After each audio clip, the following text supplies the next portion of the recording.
রাজ্য জুড়ে ভূমি ও ভূমি সংস্কার দপ্তরের বিরুদ্ধে যখন প্রাতিষ্ঠানিক দুর্নীতি, স্বজনপোষণ এবং চূড়ান্ত অব্যবস্থার একের পর এক বিস্ফোরক অভিযোগ সামনে আসছে, ঠিক তখনই পরিস্থিতি সচক্ষে খতিয়ে দেখতে বৃহস্পতিবার নয়াগ্রাম বিএলআরও অফিসে ঝটিকা সফর করলেন রাজ্যের মন্ত্রী অমিয় কিস্কু।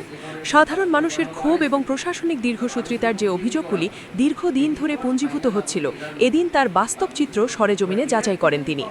সাম্প্রতিক সময়ে রাজ্যের ভূমি দপ্তরগুলি নিয়ে সাধারণ মানুষের অভিজ্ঞতা অত্যন্ত তিক্ত। ডিজিটাল বাংলার ভূমি পোর্টালে আরএস ও এলআর দাগ নম্বরের ব্যাপক গরমিল, নামপর্তন বা মিউটেশনের ক্ষেত্রে মাসের পর মাস অকারণ বিলম্ব এবং সামান্য ভুল সংশোধনের জন্য কাটমানি বা ঘুষের দাবির মতো গুরুতর অভিযোগগুলি গ্রামীণ ও মফস্বল অঞ্চলে নিত্য নৈমিত্তিক ব্যাপার হয়ে দাঁড়িয়েছে। বিএলআরও অফিসগুলির এই কাঠামোগত দুর্বলতা ও নিষ্ক্রিয়তার সুযোগ নিয়ে স্থানীয় স্তরে জমি মাফিয়া ও রাজনৈতিক সিন্ডিকেটগুলির দাপট বাড়ছে। ট্রাইব্যুনালের নির্দেশ উপেক্ষা করা থেকে শুরু করে সাধারণ কৃষকদের জমি জবরদখল, একাধিক ক্ষেত্রে প্রশাসনিক গাফিলতি এখন প্রশ্নের মুখে। মানে আরো একটু সক্রিয়তার সঙ্গে কাজ করলে ভালো হতো বা ভালো হবে। তো ঢিলেমি ভাবটা একটু দেখা যাচ্ছে, এই রকমের কিছু একটা ব্যাপার আর কি। কিন্তু তার সৎ ভাবনাটা দরকার আছে, কাজ করার মানসিকতা দরকার আছে।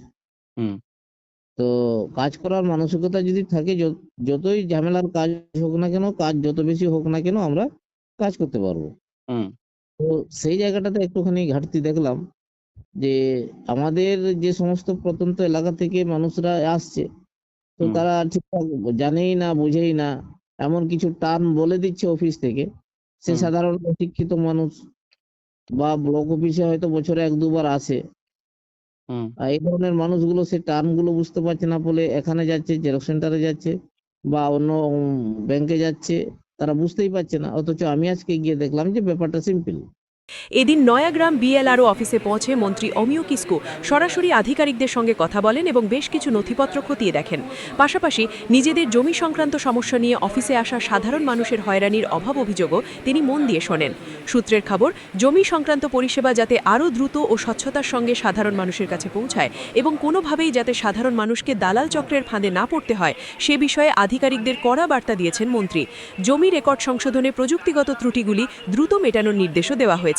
মন্ত্রীর এই পরিদর্শনের পর বিএলআরও অফিসের কাজের হাল ফেরে কিনা এখন সেটাই দেখার।